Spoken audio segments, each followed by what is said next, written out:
Welcome to the CM Talk, the Connor and Marcus Talk. Hello. Where we talk about our favorite movies, movie reviews, favorite TV shows, and we're just gonna have a good time and just talk. So, Marcus, how you doing today? You doing good? I'm alright. Alright? So, we're gonna talk about some of our favorite movies that we saw this year. So, one of the biggest movies I feel like I've seen in a very long time is Dune Part 2. Yeah. What did you think about the movie? I mean, it was fire. Like I said, like I was telling you a little earlier, it was jokes because I mean, it was so anticipated that it's hard to really leave the movie immediately and be like, bro, that was amazing. That was the best thing I ever saw. Yada yada yada, whatever. You know what I'm saying? So like, you know, I definitely like my friend I went to see it with off rip. He's like, best movie I've ever seen. Oh my god. But I'm like, you gotta let it simmer, you know, whatever. But like after I haven't seen it again, it was pretty fire. It's hard to compare that one to the first one because obviously it's kind of more like a setup. You know what I'm saying, to the first one, which was, you know, because everybody's like, oh, the first one was so good too. Which I know you really like the first one, right? Yeah, really felt like the sequel. It did everything well in the first movie and expanded on it. I just feel like it was more of the first part. The first chapter was obviously a setup, a little warm up into the world, so you could get a good feeling and grasp of what the world of Dune really is. Top 10, not just sci-fi movies, but movies of all time. For me, I know it's the first one because of all time. I had to look. I was not familiar with the lore of Dune, so I did my little research on it. You read the books? I did not read the books. Oh, I did not read the books, but I did a lot of YouTube videos. And once I learned more about the lore, I went back into watching the first part. Once I kind of understood that, I understand what the villain's motives are, the Harkonnen, what the people on the sand dunes were really trying to conserve, and why it was so important to them. And again, I'm saying the director of the movie is just fantastic. He did other projects. He did Blade Runner 2049, Arrival, obviously the two Dune movies. But he is just really, really great when he captures scale of things. And the CGI looks very, very top notch. With a budget you think is worth like $200+ million, but the budget is only $120 million. Which is very, very insane. That's one of my favorite. It's literally one of my favorite parts of Dune 1. Like I was like, the storyline's okay, it's cool, whatever. You can tell it's obviously a setup for the next one because they don't really do much fighting or really anything until the end, and then the end is like, oh, we getting busy for a sec. For real, which is tough. But like the whole movie, I'm like, just from the, you know what I'm saying? From the visuals itself. Like one of my favorite visuals, I'll never forget it, when they first have the sneak attack, you know what I'm saying? And they come to invade the world, and they're running outside, and you see how dark it is outside, and there's no lights, and then you just see how how luminescent it is just by the explosions. Oh my god. It exceeded my high hopes. Exceeded the high hopes. I feel like the high hopes were there, and it just met the expectations. It met. Did an amazing role in the movie. But I felt like it was gonna be those tropes where. But at the same time, she did amazing because, in my opinion, in the ending of the movie, it was amazing because it was so perfect to she pretty much had to do the same thing she does in Euphoria, which is just pout and be mad and whatever, and it was perfect. Last fight was just epic. Just sci-fi, just epic. I know I sound like the biggest. I know I sound like the biggest nerd right now, but it was just. Nerd out. No, bro, it was just all different types of the skill. Everything looked ginormous. The actors, no actor in this movie I felt like was annoying. Everybody was just hitting on all cylinders. Austin Butler's character probably was my favorite, honestly. It's funny though because I feel like that his Elvis accent helped him in this movie though. Yeah, it kind of did. Yeah, I feel like it helped in this movie. Like, but it's just like but it's a different type of character. It felt like he had like a dash of still of that like Elvis accent in him. You know what I'm saying? From this, but I mean, I feel like maybe it helped a little bit. Yeah, it did help, and so he did great. I love it. I love this character, bro. Tiffany Chalamet, you know. Tiffany. This is how I pronounce his name. Timothy. Timothy. I said Tiffany. Yeah. Was obviously great. Yeah. Willy Wonka was not that good, but I didn't see it. Oh, you didn't see that? I didn't see it because you and everybody else that talked to me said it was that bad, bro. Josh Brolin came in for the last part of the movie. He was still great. Yeah. Soundtrack. The soundtrack was great as well. Yeah, it was pretty good. It was Hans Zimmer, right? Yeah, it's Hans Zimmer. I mean, like you can't go wrong. Yeah. Right?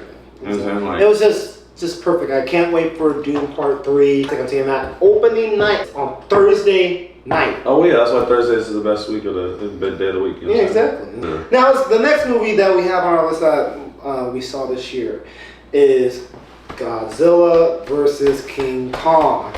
It's not. You just hate it. I didn't think it was that bad. You know what I'm saying? I think they did a good job with kind of showing the new world. You know what I'm saying?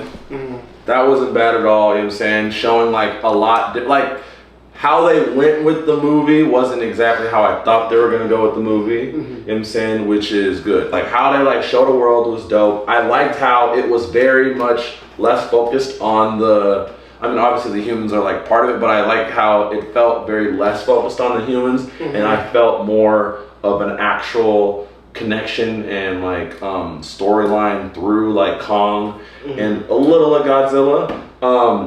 Just because, you know, like literally the ones before, it's a lot of dialogue with the actual like people, mm-hmm. and then like here and there it's Kong, but you're literally watching like Kong go through like a full like 20 minute scene where it's just him on screen with maybe some other like apes or whatever, and he's just like exploring. I like that.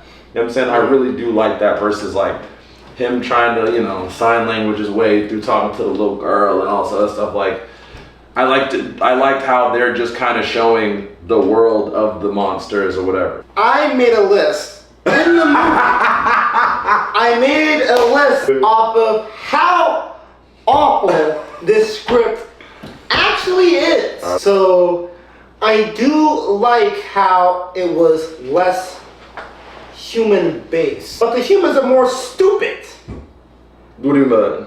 What they say and how they do about their business. Well, and that's why it's like no talking is better than any talking. Yeah, exactly. So maybe the next one, there's no humans at all. I do like the upside down Hollow Earth. Yeah, it's cool. You get to see a sky above you, a sky below you. You know, it's cool. Yeah, and then like introduce that last one, but at the same time, like, you know, you got to see like it at like a bigger scale. Yeah, for sure. Yeah, it was cool. I'm not saying it was amazing. I'm just. I'm trying to think about positive things to say. The popcorn that I had was pretty good.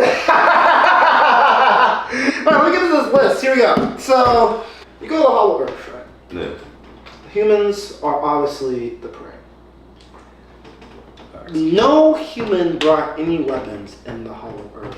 That's true. That was confusing. The only thing that makes sense for me in that is that none of them probably like are really good or know how to use those weapons, except the one dude. But at the same time, I'm like, why are you guys only bring a pistol? Like, why are you? Him? You know what I'm saying? Like, he's obviously not that good for the job. You're going out to this foreign universe based off of the protection of this little 12-year-old girl. No. Based off the protection of the gun and your Hollow Earth Whisperer. You know what I'm saying? You feel me? Yeah. I mean, it's sounding more stupid. Yeah. He's over here like, wait, no.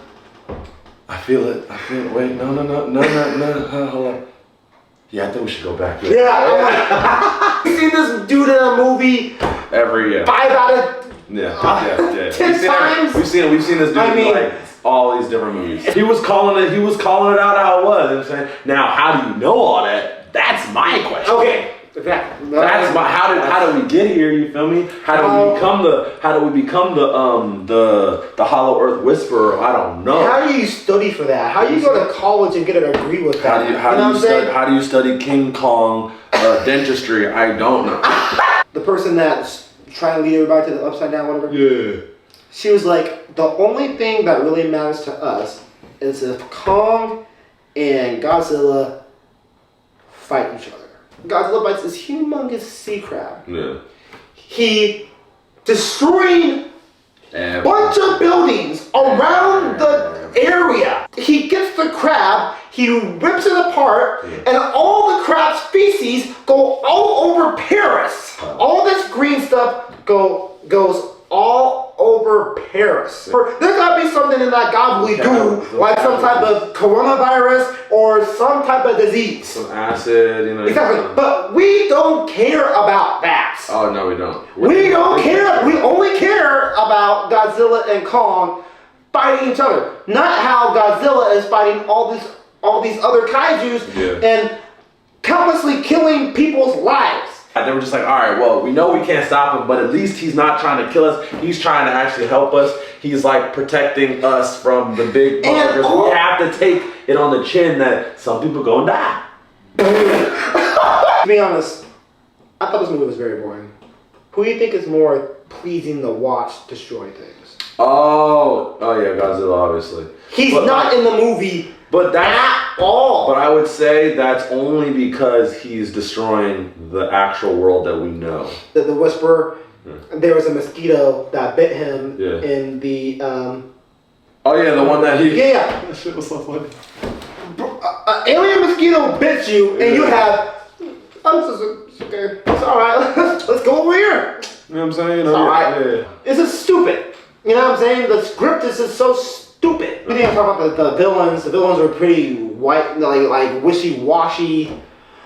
Bad ape, good ape. Well, bad Godzilla, good God. Like I don't like. It's so wishy-washy. I mean, I like the power of the ice. You know what I'm saying? No, yeah, the power was cool. I honestly thought that the choreography from the Godzilla versus Kong was better. I feel like the humans but you didn't. You talking about the movie before? Yeah, the movie before. But you didn't get too much of that until the very end. I thought Godzilla. There was some parts because he was they first made the ocean, then they made it Tokyo, then they made it Tokyo again. I feel like Mechagodzilla. Yeah. I mean, there was fight scenes in there. I thought that was. But I feel like the what is it? The ending fight scene with them in Tokyo was the only really really good. You know what I'm saying? Okay. Multiple Godzilla content right now. Yeah. Godzilla -1 completely destroys this movie. But it completely destroys it on every single level. I 100% agree. 100% agree. Those are two different movies though. It is.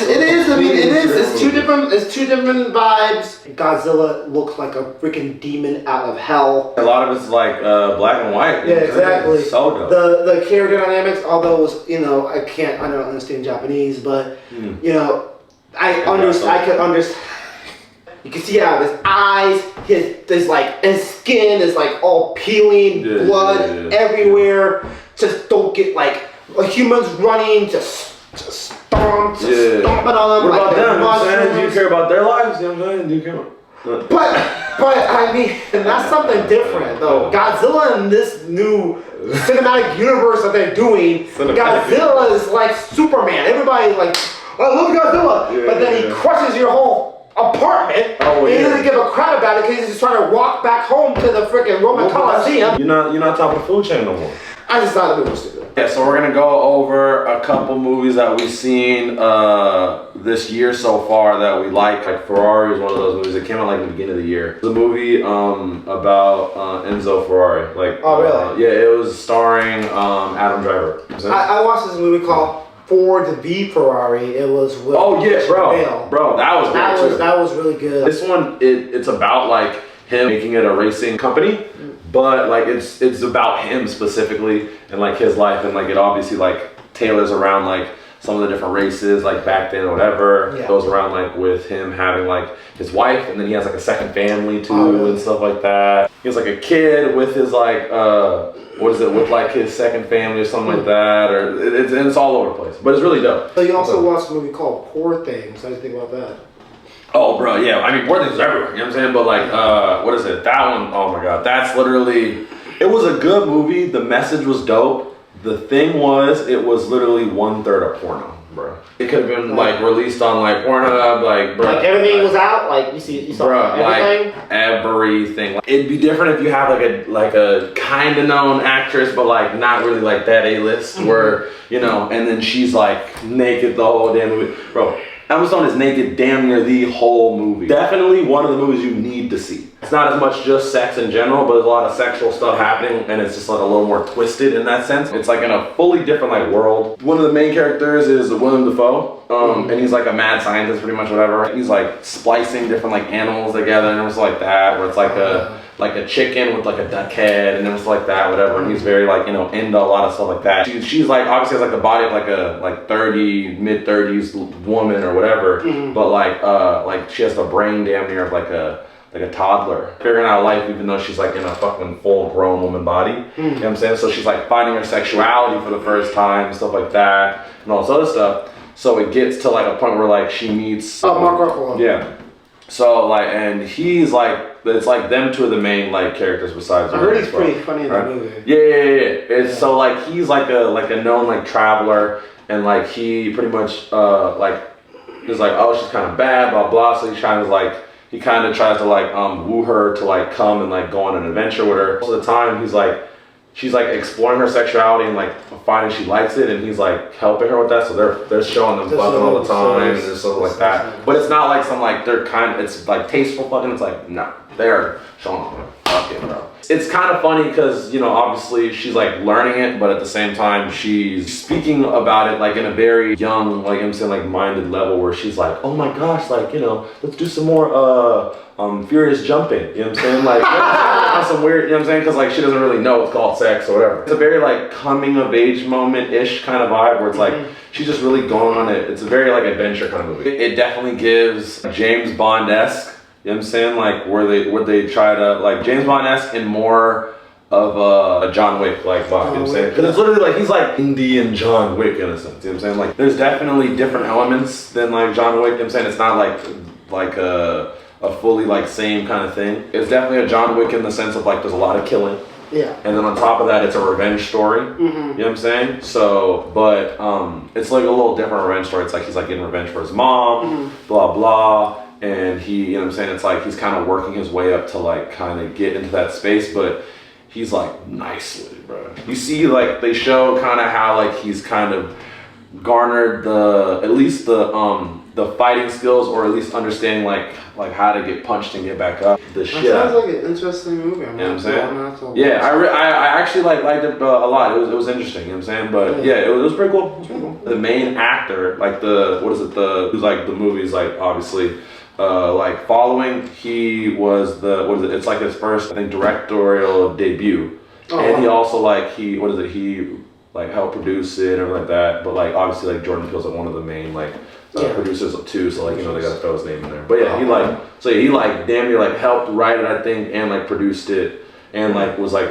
his first directorial like debut with it too. Now we're gonna be going to the TV show category. The TV show that we both watched is Invincible on Amazon Prime. Yeah. First of all, thoughts on like just the show in general. You know what I'm saying? Do you like the show in general? I like it. I really like it. Yeah? Yeah. Like, cause, I didn't realize, I really liked it. I was just confused. I just was confused that I didn't realize they were gonna like really be coming out with season after season after season. Like, I didn't realize they were gonna like really, I thought the first season, I was like, okay, that's cool. And I was like, I didn't know if they were really coming out with like another season after that. The one thing about the second season is that they split it off. Like, because they do 4 episodes and then they take like a 3-month break, and then they release the next 4 episodes. I didn't even know that. I binged it all maybe 2 to 3 weeks ago. Like, honestly. Like, and so I didn't even realize there was that gap. Yeah, there was a gap. That kind of makes sense with the show, though. How it is. It kind of makes sense a little bit. I don't know why they did it, but they did it. Scenes of it is really, really hard, hardcore and emotional, especially for an animated drama series. Stephen Young obviously is invincible. He's great. Yeah. He's a great actor in a lot of things as well. Really underrated actor. But you see the cast. You go on IMDb. This cast is loaded. That's Seth Rogen, and then it's other people, and so he kills it, bro. Yeah, Seth Rogen kills that role, bro. And so, oh my gosh, it's fantastic. And the fact that they gave him even like a bigger role of it this time than last time, and like he's like kind of gonna be in it like for the next season, which is dope. So I'm not a big video game person. I am ranking Smash Bros. The first part of the TV show, it was just a lot of stuff going on, and it felt like you had to be a fan for what's going on.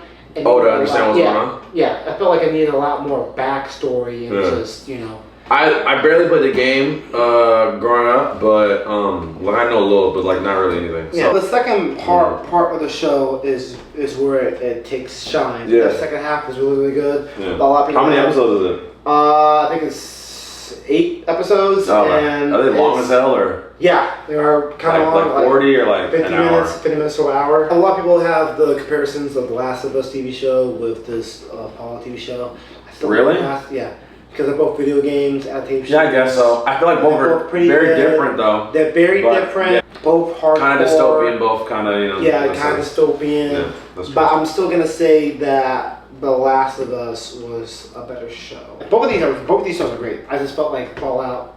I had to, first 3 episodes. I'm like, what the heck is going on? And then all 3 episodes. The first 3, I was like, for you probably get what's going on. Yeah. But like for me, I'm like.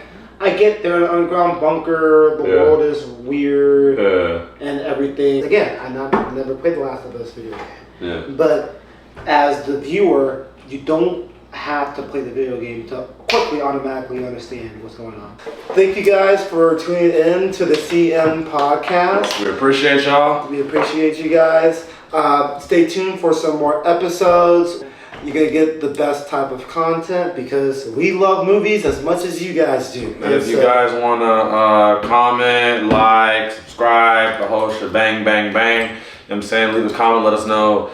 Do you like Dune? Do you hate Dune 2? Do you like Kong? Do you hate Kong? Like I'm saying, who do you agree with more? Let us know in the comments. Like, share, you feel me? If you know what I'm saying, if you enjoy it, if you know what I'm saying, think this reminds you of somebody else, send it to somebody who you think it reminds you of, the whole thing, And yeah, like you said, we'll come out with some new stuff soon.